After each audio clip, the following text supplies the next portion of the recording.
Bom, muito boa noite, obrigado aí pela paciência, mas foi um dia longo para nós também. Bom, acredito que muitos de vocês, dos jovens repórteres, os jovens jornalistas, né, já tiveram em rodadas anteriores em que a gente fez a abordagem de cada uma das 4 prioridades ao longo da semana, né? Uma boa notícia que nós temos para este momento agora é que acaba de ser aprovada, então, a declaração de ministros da economia digital do G20, que, aliás, um pequeno lembrete para vocês. Apesar de se chamar G20, hoje é G21, né? A partir deste ano, a União Africana é o novo membro do G20. Então, isso também é um acréscimo interessante. Continua aquele termo que todos já conhecem há muitos anos, G20, mas, na verdade, hoje somos G21. Então, foi aprovada essa declaração. Para ser bem específico, então, nós temos uma declaração com 4 anexos. Cada um daqueles temas que a gente apresentou a vocês em reuniões anteriores aqui, em conversas anteriores, além de constar de parágrafos da declaração, tem um anexo específico em cada um dos 4 temas que permite, então, detalhar um pouco melhor o que está se atingindo como resultado dos trabalhos desse ano no Grupo de Trabalho de Economia Digital. Além disso, além da declaração em si, nós produzimos, como presidência brasileira, coletivamente, 6 relatórios. Esse sim, cada um desses tem, digamos, a dimensão de um livro, né? É onde se vai em profundidade em cada um dos temas abordados durante a presidência brasileira.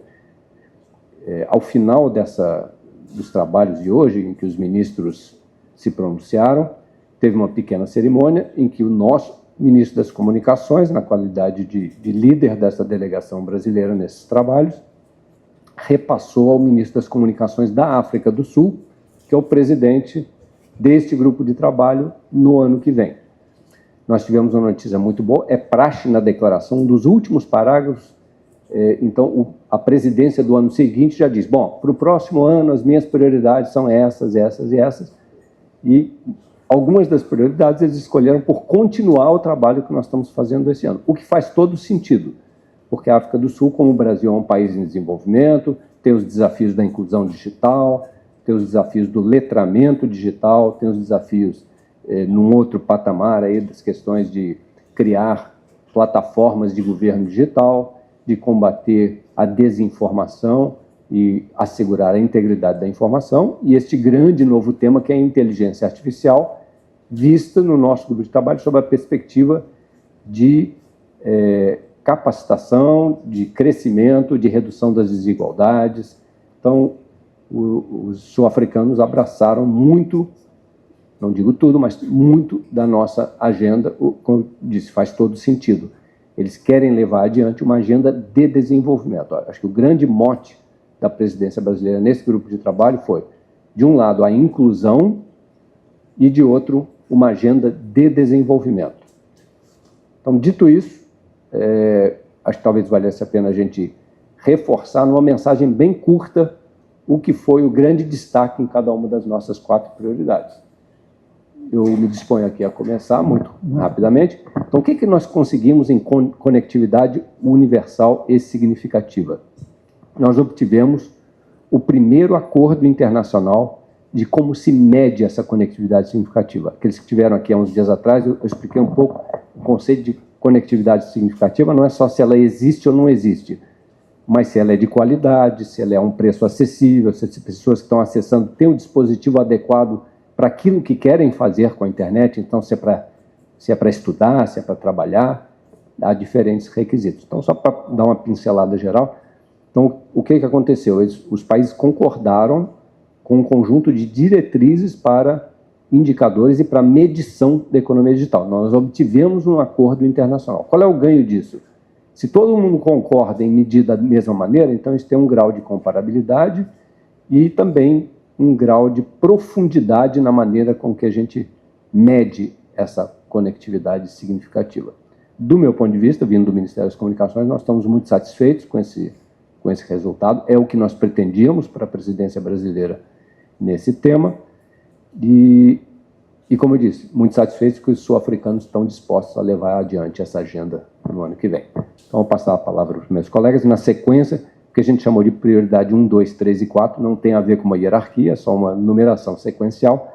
Vou passar para a minha colega Luana, da Secretaria de Governo Digital do Ministério da Gestão, Inovação e Serviços Públicos, que são os responsáveis pela prioridade 2. Muito obrigada, Daniel. Um prazer estar aqui de novo com vocês. Pessoal, a gente está muito satisfeito, muito feliz de ter chegado a esse ponto, né? Justamente como o Daniel comentou, a gente conseguiu consensuar uma declaração ministerial, a gente conseguiu entregar diversos produtos importantes.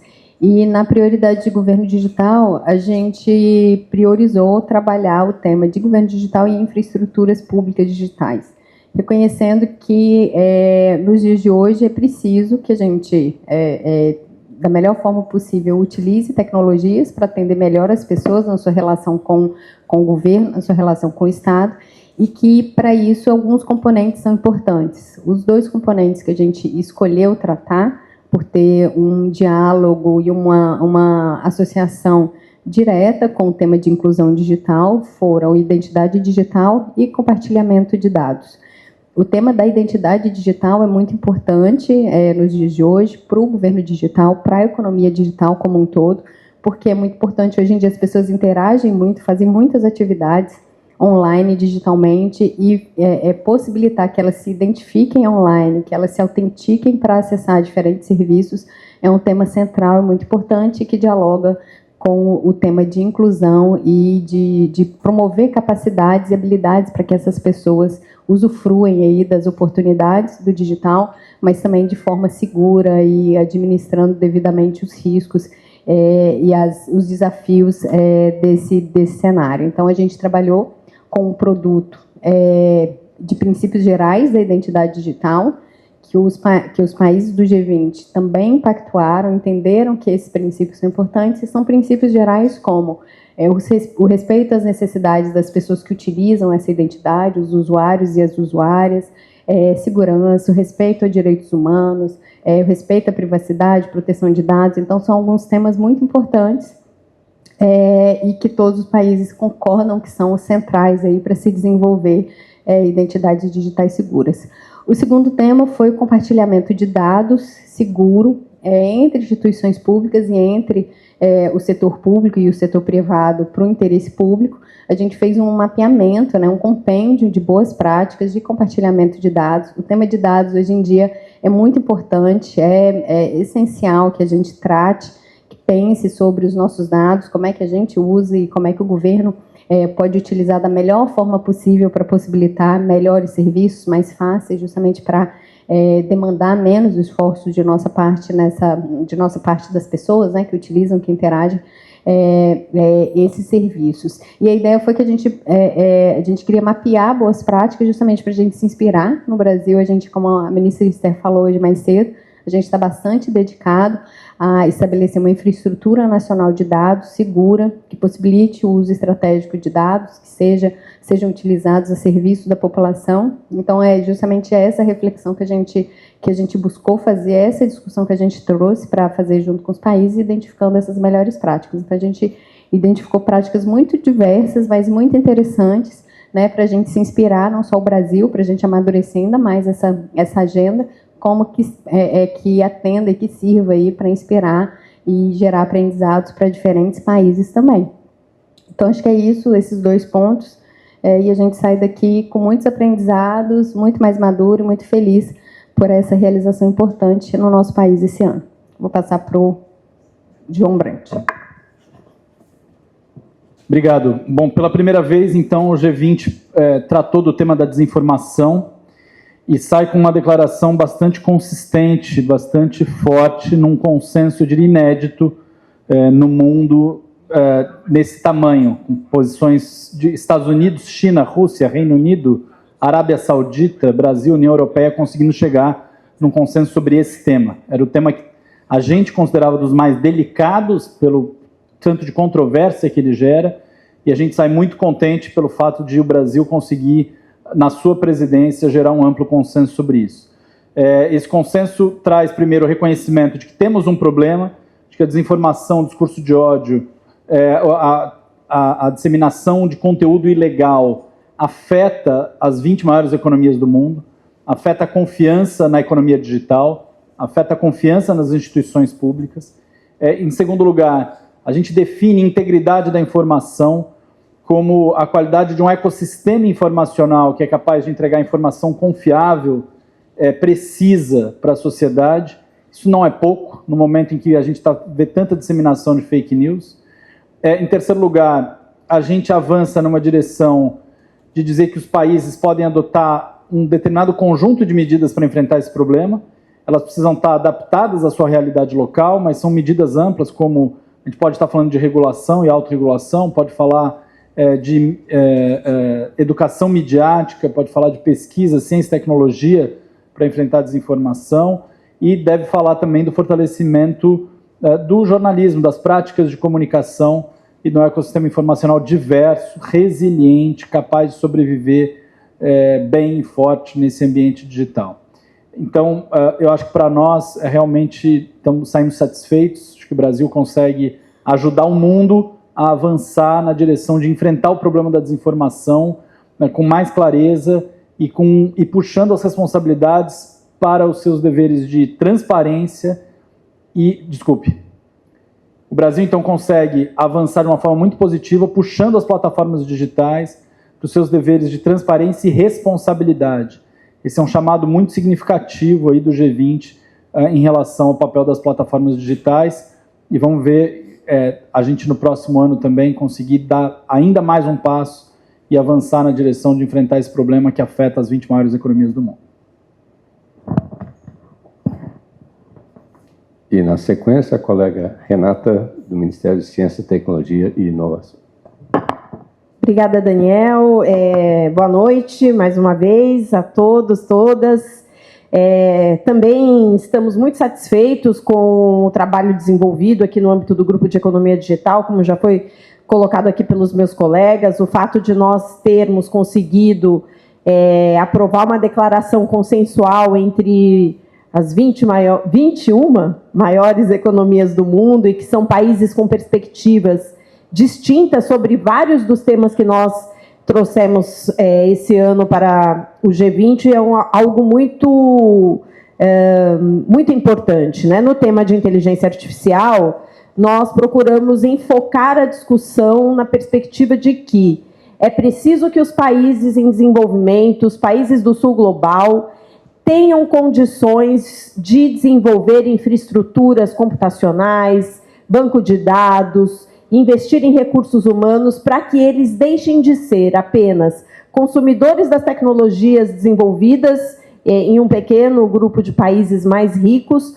para poderem ser produtores também dessa tecnologia. Então, reconhecer no âmbito dos países, das 20 maiores economias do mundo, que há aí uma simetria digital importante, que pode levar ao aprofundamento de desigualdades, é algo muito relevante no contexto do G20. E não basta que a gente reconheça a existência dessa assimetria, é preciso que a gente aponte caminhos de como podemos superar essas assimetrias.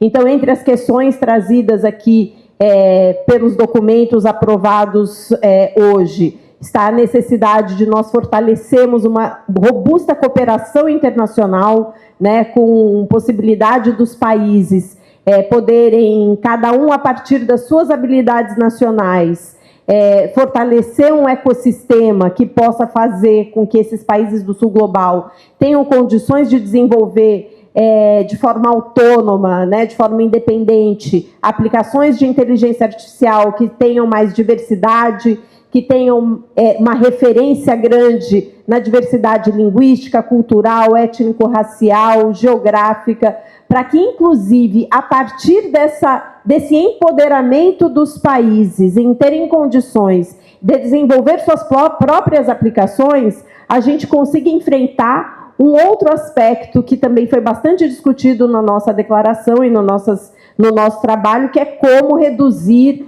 os riscos que estão envolvidos no uso da inteligência artificial. Entre esses riscos, o que a gente já vem acompanhando, por exemplo, é a reprodução de vieses e padrões discriminatórios relacionados a gênero, raça e uma série de outras questões que podem ampliar distorções sociais e discriminações sociais. Portanto, à medida que você tem aplicações de inteligência artificial produzidas de forma autônoma na maioria dos países, você também reduz os vieses. E a outra recomendação importantíssima é de que a gente fortaleça, né, os mecanismos de governança e construção de padrões legais para que a gente consiga construir esse ambiente regulatório que paute uma inteligência artificial segura, confiável, ética, responsável e que esteja centrada no ser humano, né, voltada para resolver os problemas como uma ferramenta que auxilie as pessoas, a sociedade, a humanidade a resolverem seus problemas, reduzir desigualdades, enfrentar crises climáticas, enfrentar a fome e tantas outras questões que nós podemos enfrentar extraindo os benefícios da inteligência artificial. Então, eu diria que esse foi algum dos pontos positivos e mais relevantes que eu destacaria do trabalho realizado aqui. Até aqui. Obrigada. Bom, com isso acho que conseguimos dar um panorama amplo, mais uma vez, dos 4 temas e dos resultados obtidos. Deixaria aqui com a organização aqui dessa coletiva para a próxima etapa aqui dessa conversa. Obrigado. Pessoal, daremos início às perguntas. Olá, boa noite, pessoal. Boa noite, secretários, técnicos. Minha pergunta vai para o secretário João Brandt. O senhor falou agora há pouco sobre a questão da regulação, né, das plataformas digitais. Como é que esse tema vem sendo discutido e foi discutido também no G20? Como é que ele está sendo debatido a partir de então, que é um tema muito importante que está em alta hoje, né? Obrigado. Regulação aparece como uma das ferramentas possíveis para enfrentar o tema de proteger e promover a integridade da informação. Então, ela aparece no anexo que foi aprovado como um dos caminhos possíveis. A leitura do G20 é de que a gente deve buscar uma abordagem abrangente, ou seja, multi-estratégias, não tentar jogar todas as fichas numa estratégia só. E, obviamente, o que o anexo que propõe esses 5 caminhos faz é entregar um cardápio para os países, né? Os países vão ter que lidar com essas possíveis saídas a partir da sua realidade, do seu contexto local. O que saiu como consenso é a necessidade de avançar na transparência e na responsabilidade das plataformas. E isso sai como um recado muito claro de que é preciso trabalhar com elas, mas com todos os atores interessados, todos os setores diretamente interessados nesse ambiente, para avançar nisso. Então, acho que é um recado claro do G20, muito importante de ter saído, e um consenso inédito, dada a amplitude política, geopolítica deste bloco. Boa noite, senhores e senhoras. Meu nome é Pablo, sou estudante da rede estadual aqui de Alagoas e faço parte do programa Jovem Repórter. A minha pergunta é o seguinte: durante as reuniões dessa semana, assuntos importantes sobre a economia digital foram discutidos e o documento foi feito. O que o governo pretende fazer para que a população em geral conheça o que foi definido por todos vocês? Bom, vamos trazer isso para o contexto agora de governo. O primeiro passo é esse que nós estamos fazendo agora. Acabamos de sair da sala de reunião, estamos tentando divulgar. É importante dizer que existe um sítio eletrônico do G20, né, que, conforme o país que esteja na presidência, ele recebe o sufixo ponto aquele país. Então, esse ano chama-se g20.gov.br, né? E lá já está a nossa declaração integral para quem quiser ler na íntegra, por enquanto ainda só em inglês, mas será feita uma versão para a língua portuguesa. Então lá já tem um mecanismo de transparência, de divulgação não só das ideias, mas do texto, então cada um pode examinar com calma. O que cada um de nós, vocês têm 4 ministérios aqui representados, todo ministério tem um conjunto de políticas públicas que ele implementa e está implementando regularmente. Então cada um de nós, digamos, internalizará essas decisões no âmbito internacional, seja no reforço de políticas públicas já existentes, seja na identificação de novas políticas públicas que possam estar alinhadas com essas novas recomendações e conclusões dos trabalhos deste ano.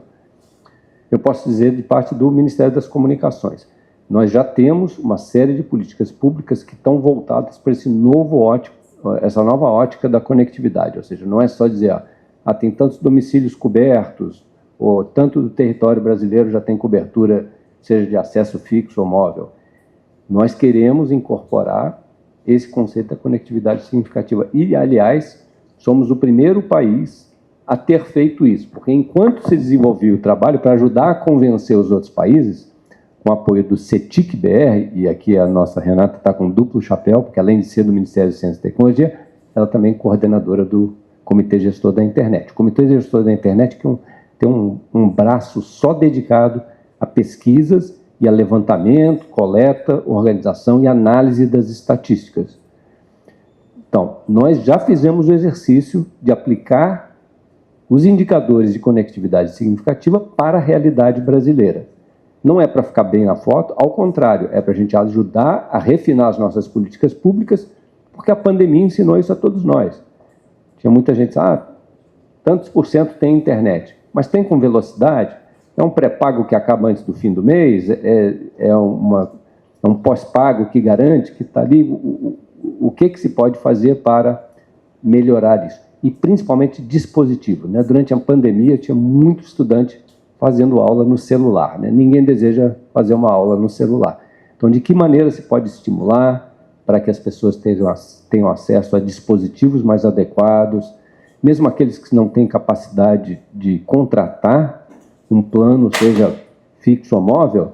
Vocês devem estar vendo, no país inteiro está aumentando, seja por políticas federais, estaduais ou municipais, pontos de Wi-Fi de acesso público. Então a pessoa tem a oportunidade de ter algum nível de conectividade, ainda que não tenha renda para contratar um plano. Então tudo isso entra na dimensão do que nós chamamos de conectividade significativa. Então, falando já do ponto de vista do Ministério das Comunicações, e o ministro Juscelino foi o líder desse grupo de trabalho de economia digital na presidência brasileira, mais do que ninguém terá muito presente a incorporação das conclusões desse grupo de trabalho naquelas políticas públicas que o MCOM desenvolve. Aí, mais uma vez, passo para a Luana falar um pouco aqui do Ministério. Bom, no nosso caso, os documentos vão ser publicados, né? Acredito que já estejam em vias de ser publicados nos sites, como foi comentado. E eu acho que vale a pena reforçar que a gente está implementando com toda a dedicação o projeto da nova identidade nacional, né? Que é a Carteira de Identidade Nacional, que está à disposição da população. O RG atual tem validade até 2032, mas aquelas pessoas que tiverem interesse, não tiverem o RG, precisarem renovar, ou mesmo tiverem interesse mesmo em ter a nova versão do documento, está à disposição, sem custos. Então acho que vale a pena ir buscar, sim. É um documento que já vem com a integração com a conta digital, importante também que vocês conheçam a conta GovBR, vejam, baixem também um aplicativo, então está à disposição da população. E fica à disposição também o documento sobre compartilhamento de dados, que é um documento sobre um pouco mais técnico, digamos assim, mas que conta de forma muito simples e objetiva como é que os dados podem ser utilizados principalmente para políticas públicas e para melhorar serviços digitais em geral em outros países, né? Como é que os países estão fazendo essa atividade. Então, acho que vale a pena, caso vocês tenham interesse no tema, está à disposição para quem tiver interesse. O Brasil já tem avançado numa agenda importante de fortalecimento da integridade da informação. É importante dizer que as ações que o Brasil tem tomado estão em linha com isso que a gente aprovou também no G20, ou seja, nós não estamos fazendo uma coisa diferente dentro do Brasil do que a gente está fazendo fora.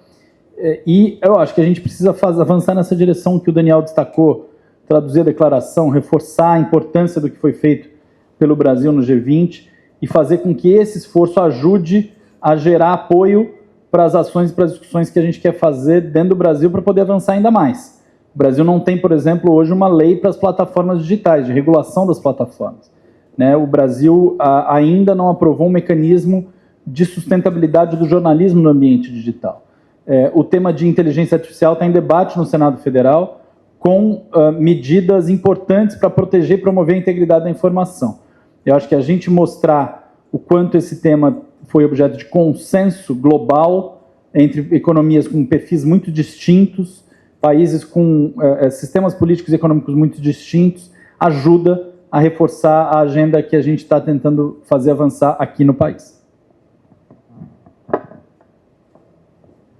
Muito brevemente, além das iniciativas de comunicação que eu acho essenciais e indispensáveis e que cada ministério tem procurado realizar, mas que também o governo brasileiro, através da Secretaria de Comunicação da Presidência da República, tem procurado divulgar para a sociedade brasileira um conjunto das questões relacionadas ao G20 no Brasil, então um papel importante aí da SECOM.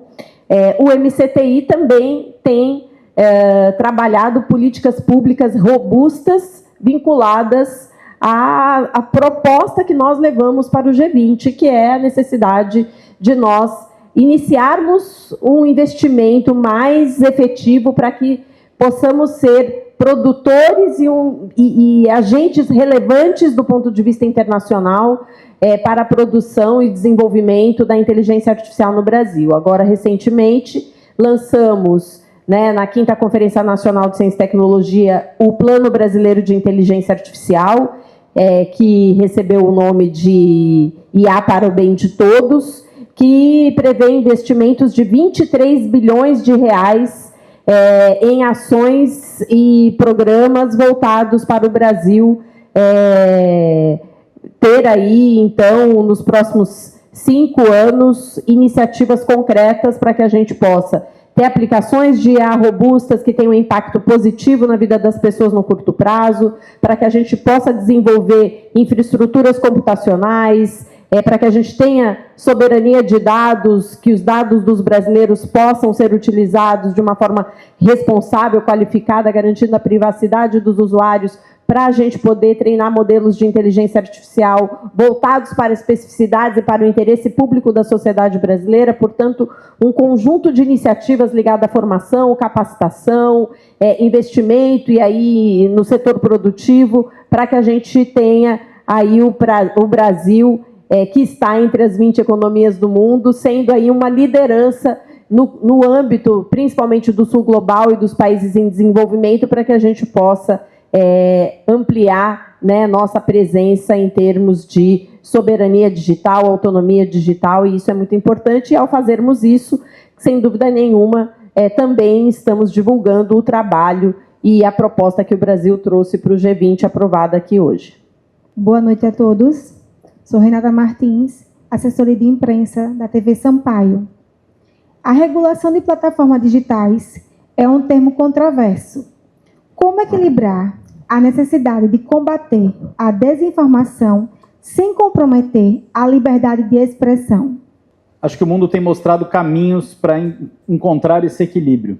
Esse equilíbrio, para mim, se dá da seguinte forma: não cabe à regulação atuar sobre o conteúdo das pessoas.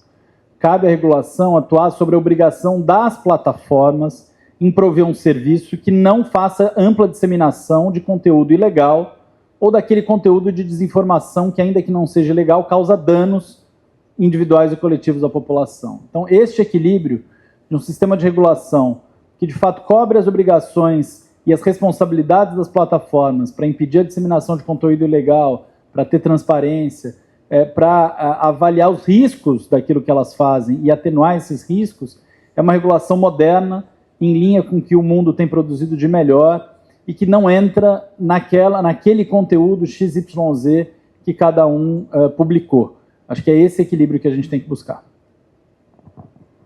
Muito obrigada, pessoal. Muito obrigada pela participação durante essa semana. Até a próxima.